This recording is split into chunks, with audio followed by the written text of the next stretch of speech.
What do you think, Simon? From whom do kings of the earth take toll of tax? From their sons or from others? And when he said from others, Jesus said to him, then the sons are free. However, not to give offense to them, go to the sea and cast the hook, and take the first fish that comes up, and when you open its mouth, you will find a shekel. Take that and give it to them for me and for yourself.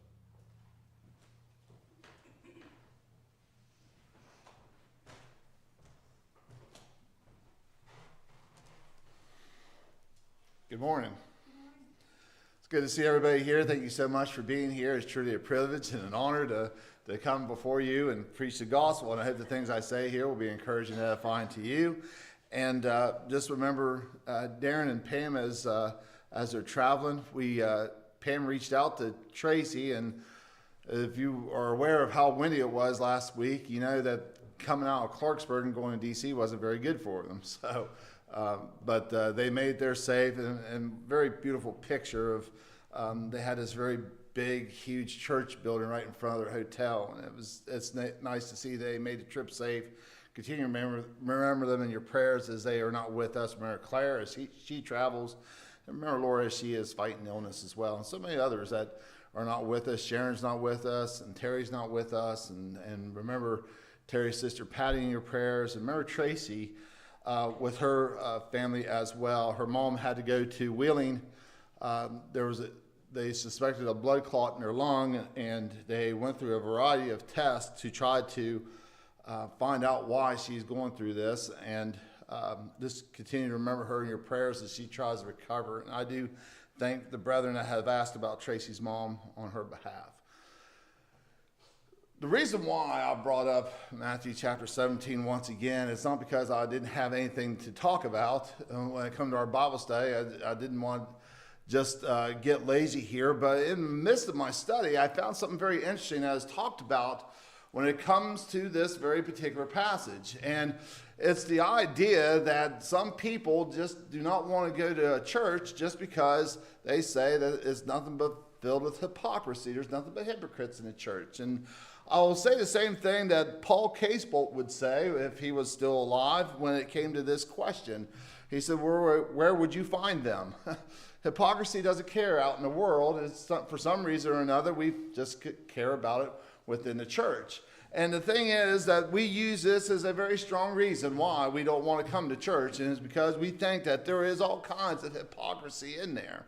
But I want you to take into consideration what is read there in Matthew chapter 17. Because Jesus not only has every right not to pay a tax, but there is a lot of reasons why he pays this particular tax.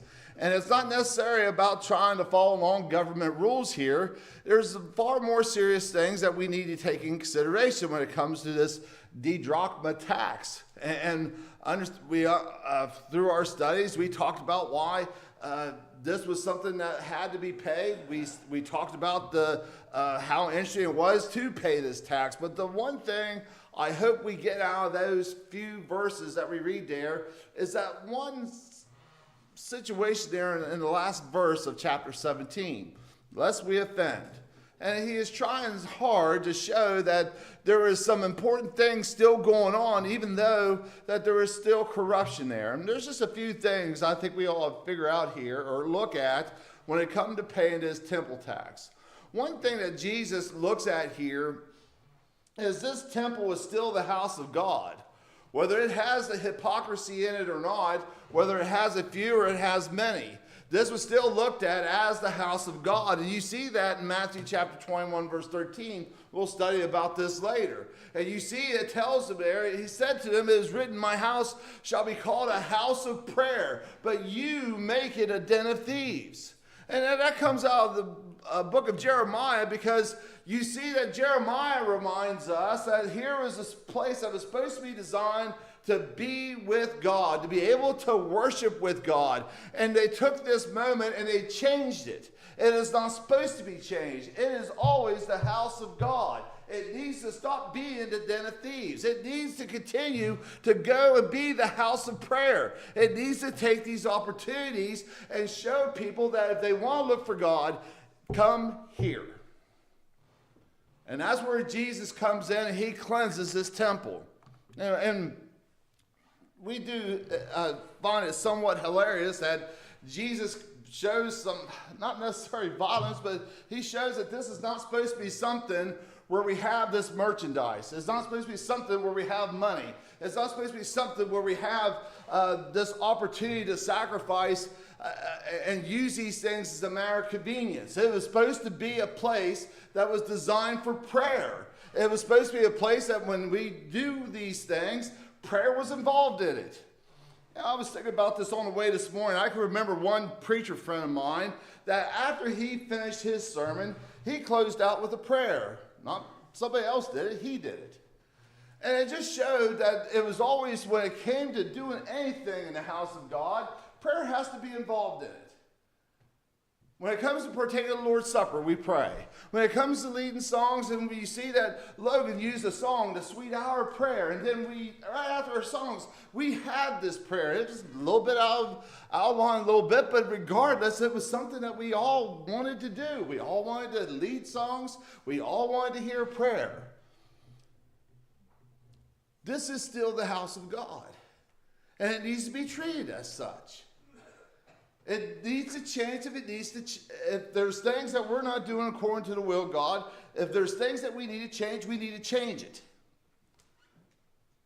Because look after when Jesus comes in, he does all this. You would probably say to yourself, well, if Jesus were overthrowing tables, things would be bad and nobody would want to come in there. But that's not what we see here in verses 15 and 16. It says, when the chief priests and the scribes saw the wonderful things he did, the children crying out of the temple, Hosanna to the Son of David, they were indignant.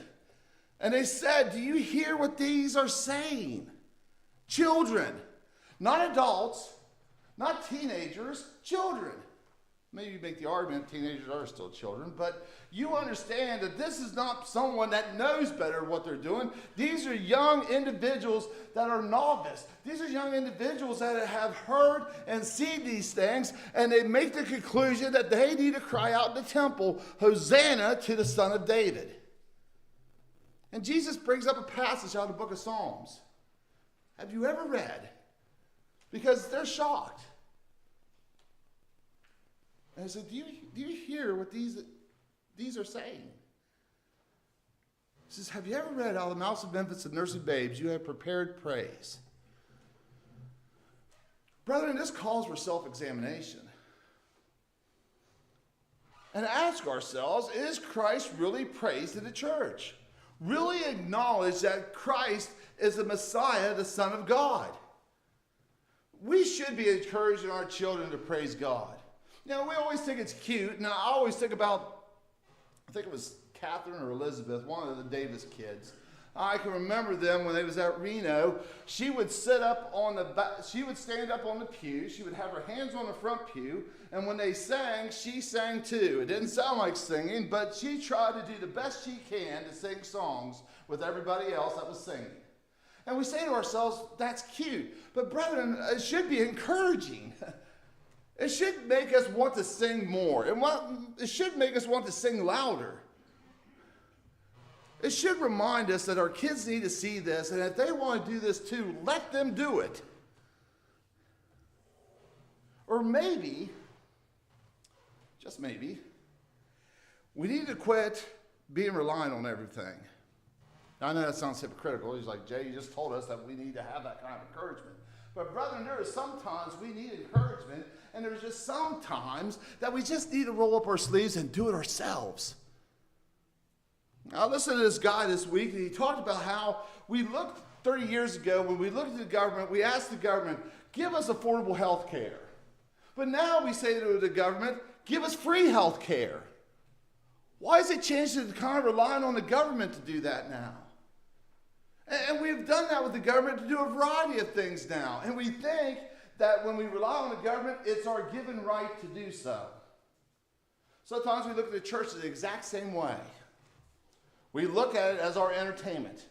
We look at it as our refuge. But sometimes when it comes to encouragement, maybe I need to look at myself to do this. When it comes to trying to build up one another, I don't look at the preacher to do it. I look at somebody else to do it. I look at myself to do it. This temple here should not be something that you rely on, but something that you are willing to build up. Remember, Peter, when we talk about Peter being the cornerstone and then all these other things added on, that is the house of God. It comes to its children. It comes to the children of God. And how well is that house built if it's not built with the best of material? Another thing that we find interesting too is Christ benefited from his temple. Jesus calls this a house of prayer for all the people. And the neat thing about this, as we come to find out when we go through our study, is this place was not just limited to just a few.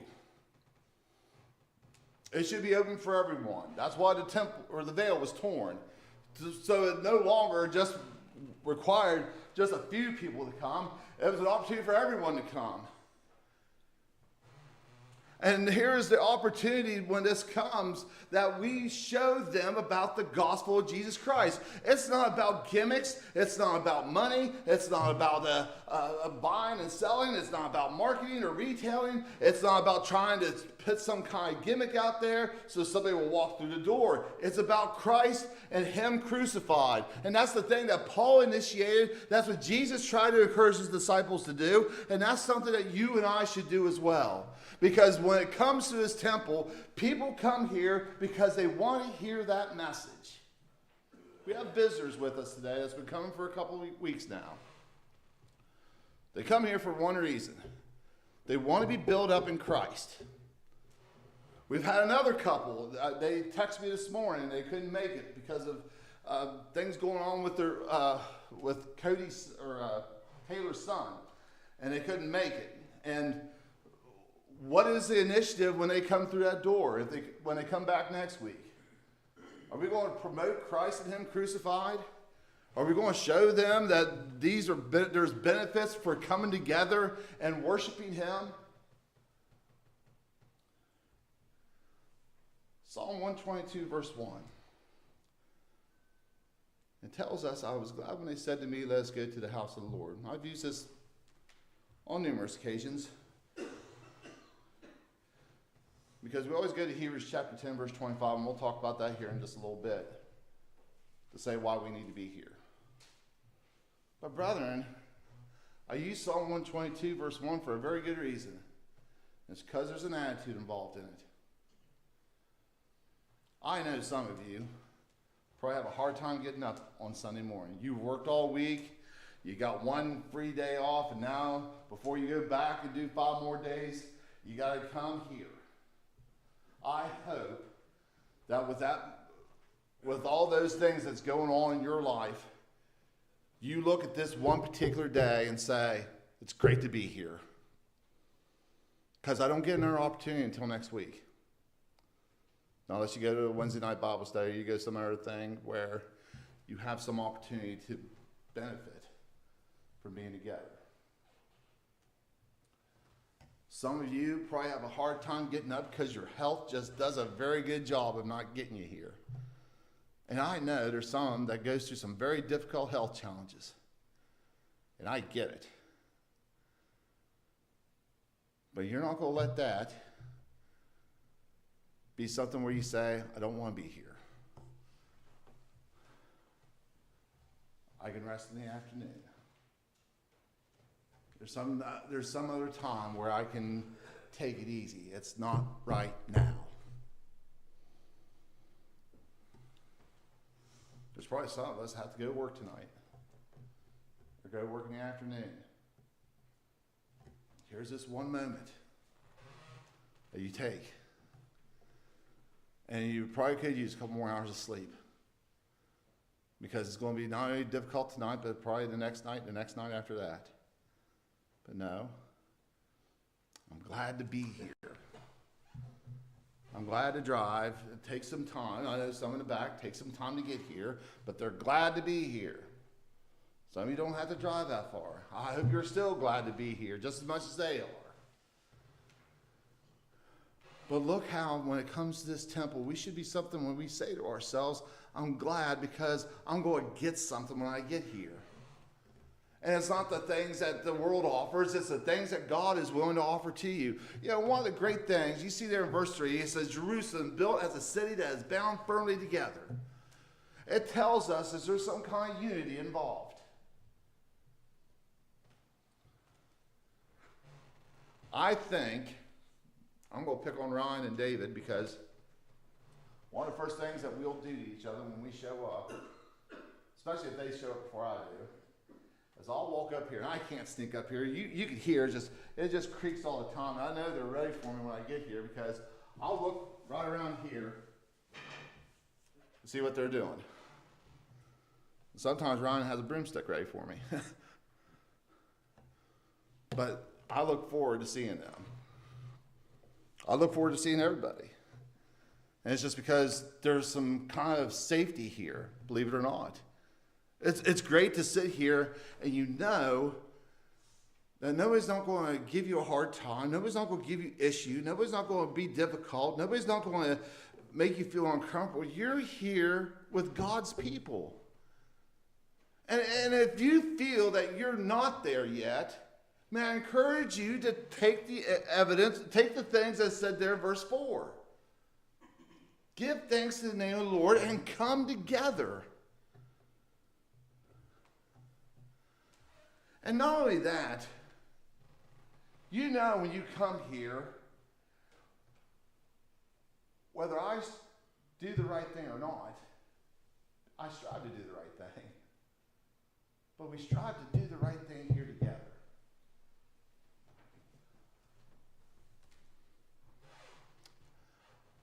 Over in Wetzel County, somebody put out there a kind of a mock-up, if you will, on what the new school is going to look like, the new fields. There's Wetzel County, and they had this big football field, and they had a baseball field on one side and a softball field on the other.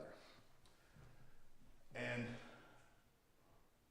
one people asked, so why is the softball field so smaller than the baseball field? And she said it's a genuine question. She just felt that the softball field was getting robbed because it wasn't as big as the baseball field.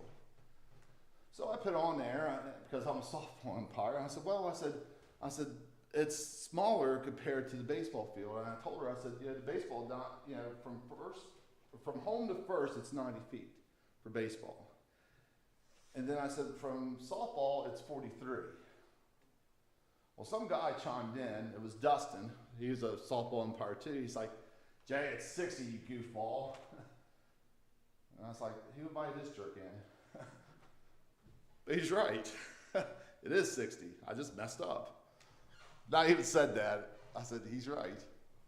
Yeah, but my point is, though, is if there is something where one of us messes up, are we able to say, you goofball, that's not right? And then respond, well, maybe not say you jerk, but you understand that they're right. Take a humble approach. Because, brethren, we are all striving for the heavenly hope. Look at Ecclesiastes chapter 5, verse 1. It tells us, it goes, guard your steps when you go to the house of God. Draw near and to draw near to listen is better than offering sacrifice of fools. We should be benefiting from this temple. If you look here in Proverbs chapter 27, verse 17, you see when it comes to the temple, iron sharpens iron, and one man sharpens another. It should be a place where we become better. Many times, and I found myself guilty of this as well, many times when we go to a place of worship, the first thing we want to do is become critical. And we want to dissect the sermon, or we want to dissect the Bible study. And many times, maybe we just need to investigate the matter.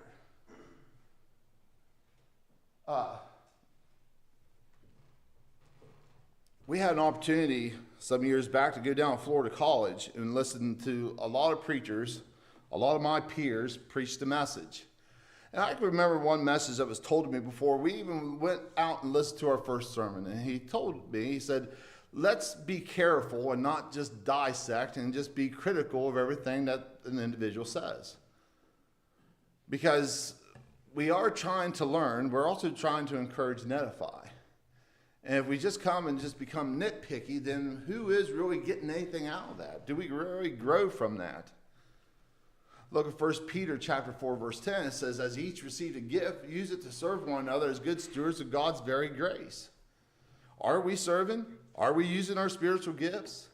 We often get tired of our using the same spiritual gifts over and over and over again. We think that it never does any good because we just use the same thing over and over again. Anthony Jenton, he was a preacher down at Charleston, West Virginia for a long time. And I can remember one time he did a radio program, and he never thought anybody was ever listening until he went to prison. And he didn't go to prison because he got in trouble. He went in prison, and he was preaching the message there too. And some individual, one of the prisoners, came up to him and said, hey, you're on the radio, aren't you? He says, how did you know that? He says, because I recognize the voice. We think to ourselves, nobody listens to the things we say, but they do, whether good or bad. And we need to be mindful of the gifts that we have, and maybe if we use them often, that we should not get weary of that kind of well-doing. Sometimes we get fearful to attempt something even new. I would encourage anybody to try to preach the gospel. I encourage anybody to try to do a Bible study. And brethren, trust me, it was a challenge for me for both times. But do not think that there's not that opportunity of that gift that's within you unless you take at least one try.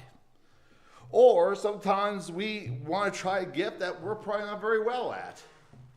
Brethren, I do believe there's some individuals that preach the gospel or do Bible studies that have no business doing it whatsoever. But it does not mean they don't have any gifts that they can use. Let's take the spiritual gifts that we have and be able to know what works and what doesn't work. And if it works, use it well. Look at 1 John chapter 4, verse 12, where it tells us this is no one has ever seen God. And if we love one another, the love of God abides in us. How does this love come into perfection? And remember, that love needs to be shown. It needs also to be given. 1 Timothy chapter 3, verse 15, it tells us that, because you may know how to behave in the household of God, which is the truth of the living God, a pillar and buttress of the truth. One of the biggest irritations for me is someone that makes this statement, Google is for free. If I ask a question about something, it seems like that's a quick and easy answer to dispel of any responsibility whatsoever when they hold on to something that they believe is true. But the thing is, brethren, when it comes to the gospel, even Google can be wrong. It may offer information, but it offers common information. And it does not necessarily mean that common information is correct. But ask ourselves, if we come here and we come to this congregation, do we know that the things that are going to be preached and the things that we're going to study on is the pillar and the buttress of truth? Finally, this is where God's people are. We go to Hebrews chapter 10, verse 24 and 25. And in Hebrews chapter 10, verse 24 and 25, we are reminded about how we need to stir up one another in love and good works. Have you ever thought about what you can do to encourage one another? Look across your audience. You know, I look across my audience here, and I know we're not all the same. I know not everybody listens to the same music as I do. I know not everybody reads the same books as I do, or likes the same things that I do. May not have the same hobbies as I do. We all have different passions. We all have different shortcomings. We all have different tempers. And we all have different outward states and conditions of this world. And if we understand that everybody is different and we all have these different things within us, why do we use a general formula to try to work with a diverse group of people? There's a very dangerous view that is getting more and more attention in churches, and it's that we no longer carry the duties of love. Why did Paul go to the synagogues? Why was it necessary for him when he goes to a certain place that he goes to the synagogue first and foremost? It's because he knows that those individuals have something that he believes in too. He believes that there's a God. He believes that there's a will that needs to be done. But you also understand too that there is more to it than just those two factors. They need to know Christ. Sometimes that comes with a challenge. Because while we do like to joke with one another and we do like to do great things together, sometimes the difficult things are not so easy to do because we don't know how to handle them. It may be one thing to help someone as they are moving, but it may be a whole different ball game when somebody is struggling with addiction. It may be one thing to deal with someone that is lying, but it may be a whole different ball game when it comes to somebody dealing with adultery. I know that there's a lot of things that I don't agree with him, but Voddie Baucham, when he was alive, he talked about how in his congregation that an individual left his wife and children for another woman. And he talked about how that was on everybody's mind about this very sad situation that's going on. He says, I venture to say that some of us would probably say, if that would happen to our congregation, look what they did to us. But have we ever really took a notion to say to ourselves, or maybe even pray about, let's get them back? Oh yes, the road is very difficult sometimes, brethren. The times of bearing one another's burdens when it comes to certain situations is not easy, and it does take a very long time. But would it be worth it? Would it be worth it as somebody that has fell away from the faith that they are able to come back? Would it be worth it? To work hard at it? To go through that? I don't know if I said this last week. There's a girl that is no longer worshiping at Wellsburg. And I was there when she was baptized. And when I asked about her, they kept saying over and over and over again, she's not listening to anybody. She's not talking to anybody. And she's on Facebook. And she's on Messenger. So what I did, every time I know she was on, because it gives you that indication she's on, I sent a little heart. And I did it for probably about 2 months. The last time I reached out to her, and for some reason or another, it showed up this little emoticon thing where it showed somebody hugging. And instead of sending her heart, I sent her that.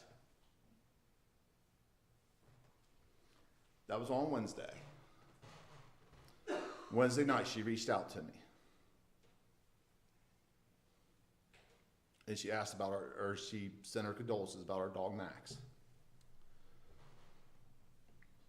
And I told her, I said, I miss you terribly. There are some things we can say. There are some things we can do. And sometimes we say to ourselves that I don't know what to say or I don't know what to do. Sometimes it just takes a little heart emoji to let them know that you're thinking of them. I want to be around God's people. I pray, as all of us here today feel that same way. Look here in Acts chapter 17, verse 2 and 3. It tells us, because as Paul went in as his custom on 3 Sabbaths, he reasoned with them the scriptures, explaining and proving everything that is necessary for Christ to suffer and to rise from the dead, saying, this Jesus who I proclaim to you is the Christ. And the thing, if you follow along there in verse 4, people listen.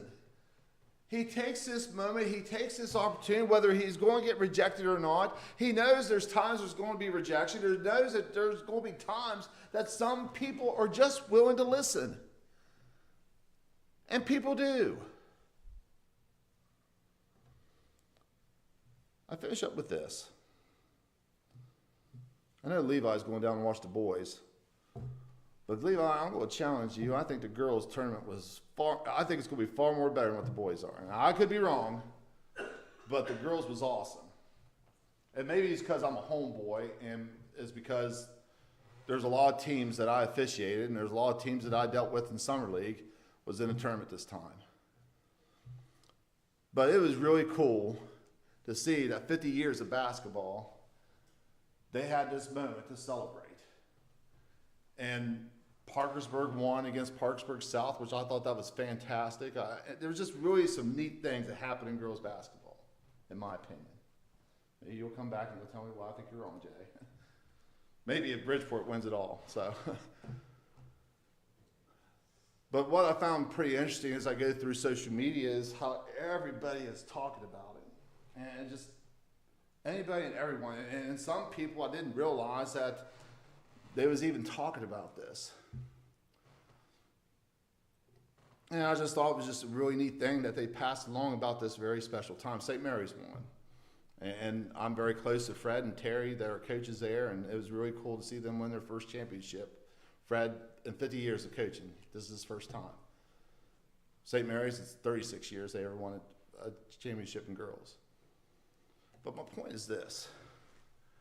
Go, if you will, to Mark chapter 5. One of the most powerful demon possessions is described here in Mark chapter 5. Because it's the one where you see that legion is talked about because they are many. And Jesus takes this opportunity to cast out this demon from this individual. And you get the impression from this individual that he is so grateful that he is no longer controlled by these things. He is so grateful that he has this opportunity to be free from this sin and this evil in this world. He tells us there in verse 18, he says he was getting on a boat, and a man who had been possessed with demons begged him that he might be with him. And you would think to yourself that Jesus said, well, yes, come on. But he doesn't.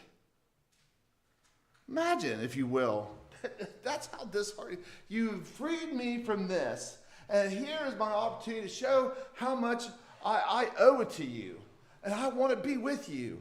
And Jesus says, no. But he gives him a charge. Go home to your friends and tell them how much the Lord has done for you and how he has mercy on you. Brethren, there is a message true and glad for the sinful and the sad. And we should be ringing out like a bell. We also, if you remember Dean Brewer that would come here from time to time for gospel meetings, his wife just passed away. And I can remember when I would go visit their house, she had this big C bell, and it was huge. And I would mess with her so bad, I would take that bell and I would ring it outside because it was loud. That's how the message of the gospel of Christ should be. Loud. Ring out the message. Brethren, but it all starts with you. You can have the most fantastic preacher. You can have the most fantastic song leading. You had great songs this morning. You had great prayer this morning. You had great things that happened in the house of God today. But it does not have to be just confined here. But it all starts with you, though. There's one here who needs to respond by repenting of sin, by being buried in baptism. These things are available right now. Someone needs to pray about something. This is supposed to be a house of prayer. And why would we not take the opportunity or the moments to sit down and pray with somebody who's going through some challenge, who's going through some health issue, who's going through some spiritual issue? We take that moment now. And there's nothing better that we can do today than pray for one another. Let's take this opportunity. Let's take this moment now.